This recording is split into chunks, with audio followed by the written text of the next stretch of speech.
ஓம் சக்தி. குரு வாழ்க, பங்காரு அம்மா வாழ்க.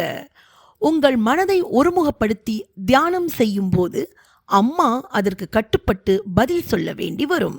அது கருதியே அம்மா உங்களை தியானத்தில் இருக்க விடாது. அதற்காக நீங்கள் தளர்ந்து போகக்கூடாது.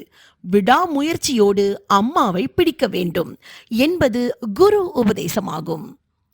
திருச்சி மாவட்டம் சீனிவாச நகர் மேல் மருவத்தூர் ஆதிபராசக்தி சித்தர் சக்தி பீடத்தில் மனிதநேய நாளான நமது ஆன்மீக குரு அருள்மிகு பங்காரு அம்மா அவர்களின் 85வது அவதார பெருமங்கல விழாவினை சிறப்பு அலங்காரம், சிறப்பு பூஜை மற்றும் அழகிய வெள்ளை நிற கேக் வெட்டி மிக கோலாகலமாக கொண்டாடினர்.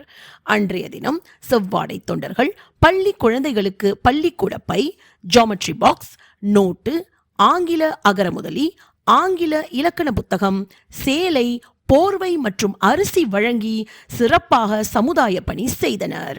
நிகழ்வின் இறுதியில் அனைவருக்கும் வடை பாயாசத்தோடு சிறப்பாக அன்னதானம் வழங்கப்பட்டது. ஓம் சக்தி.